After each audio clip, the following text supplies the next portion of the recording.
નમસ્કાર. આપણે બધા એક દેશમાં રહીએ છીએ, પણ એ દેશનો પાયો શું છે? એ છે આપણું બંધારણ. પણ આ કંઈ ખાલી કાયદાની ચોપડી નથી. આ તો આપણા દેશની અને આપણી પોતાની વાર્તા છે. તો ચાલો આ વાર્તાના પહેલા બે પાના ફેરવીએ. દેશ અને નાગરિક. આપણે રોજ કેટલી વાર દેશ શબ્દ બોલીએ છીએ, પણ ક્યારે ઊભા રહીને વિચાર્યું છે કે આ દેશ એટલે છે શું? શું ખાલી નકશા પર દોરેલી લાઈનો, કે પછી કરોડો લોકોનો એક સમૂહ? આખરે એક દેશ બને છે કેવી રીતે? આ સવાલનો જવાબ છે ને એ સીધો આપણી ઓળખ સાથે જોડાયેલો છે. હવે આ સવાલ ભલે ગમે તેટલો મોટો લાગે, પણ એનો જવાબ એકદમ સીધો અને સરળ છે. ફક્ત બે જ શબ્દોમાં. કોઈપણ દેશ બે પાયાની વસ્તુઓ પર ઊભો હોય છે. એક એની જમીન એટલે કે એનો નકશો, અને બીજું એના લોકો એટલે કે એના નાગરિકો. અને સૌથી મજાની વાત શું છે ખબર છે? આપણા બંધારણના ઘડવૈયાઓએ પણ બરાબર આ જ બે સવાલોથી શરૂઆત કરી હતી. એમણે બંધારણના પહેલા જ પાના પર નક્કી કરી દીધું કે ભાઈ, આપણો દેશ એટલે ક્યાંથી ક્યાં સુધી, અને બીજું આ દેશનો નાગરિક કહેવાશે કોણ. તો ચાલો આ આખા દેશની જે બ્લૂપ્રિન્ટ છે એને જરા નજીકથી જોઈએ. તો આ બ્લૂપ્રિન્ટનો પહેલો ભાગ, જમીન એટલે કે ભારતનો નકશો. બંધારણનો જે ભાગ 1 છે ને, એ આપણને બસ આ જ સમજાવે છે કે ભારતની હદ ક્યાં છે, અને આ જે રાજ્યોનો સંઘ આપણે કહીએ છીએ એનો મતલબ શું છે. બંધારણ ખોલો ને તો એનો પહેલો જ અનુચ્છેદ, પહેલી જ લાઈન એકદમ પાવરફુલ વાત કહે છે. ઇન્ડિયા એટલે કે ભારત રાજ્યોનો એક સંઘ હશે. હવે અહીંયા છે ને, આ રાજ્યોનો સંઘ શબ્દ પર ખાસ ધ્યાન આપવા જેવું છે.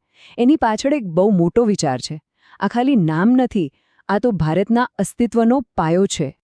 અને આ સંઘ શબ્દ જ કેમ વાપર્યો?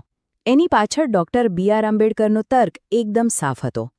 એમણે કહ્યું કે જુઓ, ભારત કંઈ અમેરિકા જેવું નથી કે જ્યાં અલગ અલગ રાજ્યોએ ભેગા મળીને એક દેશ બનાવવાનો કરાર કર્યો હોય. ના, અહીં તો દેશ એક જ છે, અખંડ છે. રાજ્યો તો ખાલી વહીવટની સગવડ માટે છે. અને એટલે જ કોઈ પણ રાજ્યને આ સંઘમાંથી અલગ થવાનો હક નથી. બસ આ જ ફરક છે. એટલે જ આપણે યુનિયન ઓફ સ્ટેટ્સ છે, ફેડરેશન ઓફ સ્ટેટ્સ નહીં.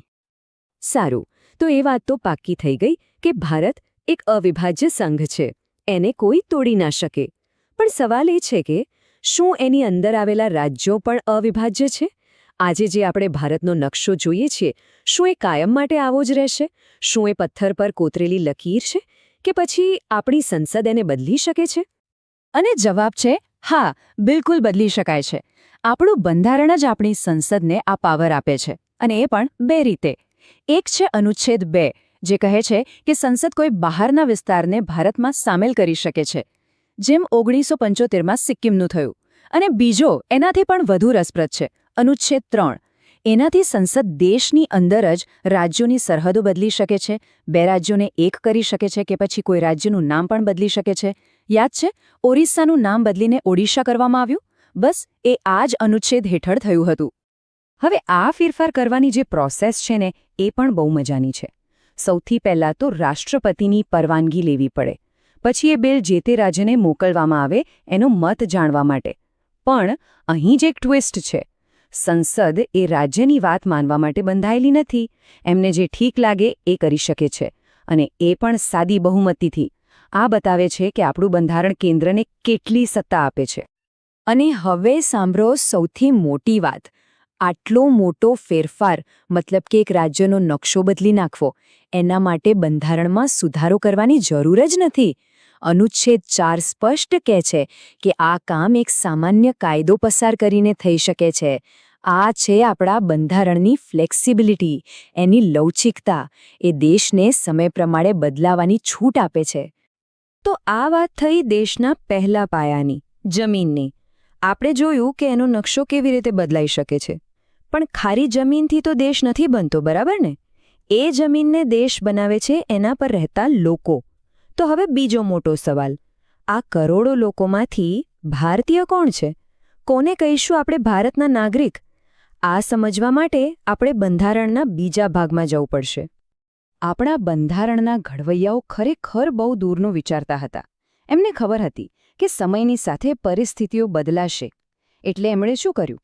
એમણે ખાલી 26 જાન્યુઆરી 1950ના દિવસે કોણ નાગરિક હશે એ નક્કી કર્યું અને ભવિષ્યના બધા નિર્ણયો લેવાની સત્તા અનુચ્છેદ 11 હેઠળ સંસદને આપી દીધી અને એમના આ જ નિર્ણયને કારણે 1955માં નાગરિકતા અધિનિયમ એટલે કે સિટીઝનશીપ એક્ટ બન્યો. આજે પણ નાગરિકતાના મોટાભાગના નિયમો આ જ કાયદા પર આધારિત છે. હવે આ જે કાયદો છે એ નાગરિકતાના સિક્કાની બંને બાજુ એકદમ સ્પષ્ટ રીતે બતાવે છે. પહેલી બાજુ કોઈ વ્યક્તિ ભારતનો નાગરિક કઈ રીતે બની શકે અને બીજી બાજુ એવા કયા સંજોગો છે જેમાં કોઈ વ્યક્તિ પોતાની નાગરિકતા ગુમાવી પણ શકે છે. તો ચાલો જોઈએ કે નાગરિકતા મેળવવાના રસ્તા કયા કયા છે. આ કાયદા પ્રમાણે કુલ 5 રીતો છે. પહેલી 2 તો એકદમ સામાન્ય છે, જન્મથી એટલે કે જેનો જન્મ ભારતમાં થયો હોય, અને બીજી વંશથી એટલે કે જેના માતાપિતા ભારતીય હોય. પછી જો કોઈ લાંબા સમયથી ભારતમાં રહેતું હોય તો રજિસ્ટ્રેશન દ્વારા કે નેચરલાઇઝેશન દ્વારા પણ નાગરિક બની શકે છે. અને છેલ્લો રસ્તો કે જો ભારત કોઈ નવો વિસ્તાર પોતાના દેશમાં ભેળવે તો ત્યાં રહેતા બધા લોકો આપોઆપ ભારતના નાગરિક બની જાય છે. તો આ થઈ નાગરિકતા મેળવવાની વાત. હવે એની સામે નાગરિકતા ગુમાવવાના 3 મુખ્ય કારણો છે. પહેલું છે સ્વેચ્છાએ ત્યાગ, એટલે કે કોઈ પોતાની મરજીથી જ ભારતની નાગરિકતા છોડી દે. બીજું છે ટર્મિનેશન. આવું ત્યારે થાય જ્યારે કોઈ વ્યક્તિ બીજા દેશની નાગરિકતા લઈ લે. અને ત્રીજું છે સરકાર દ્વારા નાગરિકતા છીનવી લેવી. આવું ત્યારે જ થાય જ્યારે કોઈએ છેતરપિંડી કરી હોય અથવા તો દેશદ્રોહ જેવો કોઈ ગંભીર ગુનો કર્યો હોય. હવે આપણે ભારતીય નાગરિકતાના એક એવા નિયમની વાત કરીશું જે ખરેખર આપણને બધાને એક તાંટણે બાંધે છે. અને એ સિદ્ધાંત છે એકલ નાગરિકતાનો, સિંગલ સિટીઝનશીપ. આ એક શબ્દનો અર્થ ખૂબ જ ઊંડો છે. ચાલો એને સમજીએ. આપણું બંધારણ એનો અનુચ્છેદ 9 આ બાબતમાં કોઈ શંકાને સ્થાન જ નથી આપતું. એ સ્પષ્ટ કહે છે કે જે સેકન્ડે કોઈ ભારતીય વ્યક્તિ સ્વેચ્છાએ બીજા કોઈ દેશની નાગરિકતા સ્વીકારે એ જ સેકન્ડે ભારતની નાગરિકતા આપોઆપ ખતમ થઈ જશે. બસ વાત પૂરી. ભારતમાં ડ્યુઅલ સિટીઝનશીપ જેવી કોઈ વ્યવસ્થા છે જ નહીં. તો આનો સીધો મતલબ શું થયો કે ભલે આપણે ગુજરાતના રહેવાસી હોઈએ કે મહારાષ્ટ્રના કે પછી પંજાબના, આપણી નાગરિકતા માત્ર અને માત્ર એક જ છે, ભારતીય. આપણે અમેરિકાની જેમ ગુજરાતના નાગરિક અને ભારતના નાગરિક એવું બેવડું નાગરિકત્વ નથી ધરાવતા. આપણી ઓળખ એક જ છે, અખંડ છે. અને હા, આ નાગરિકતાને લગતા બધા જ કામકાજ ભારત સરકારનું ગૃહ મંત્રાલય સંભાળે છે.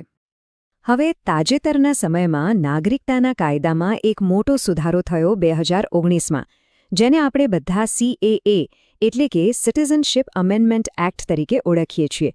આ સુધારા મુજબ 3 દેશો અફઘાનિસ્તાન, પાકિસ્તાન અને બાંગ્લાદેશથી આવેલા 6 ધાર્મિક સમુદાયો એટલે કે હિન્દુ, શીખ, બૌદ્ધ, જૈન, પારસી અને ખ્રિસ્તી એમને ભારતીય નાગરિકતા આપવા માટેની ખાસ જોગવાઈ કરવામાં આવી છે.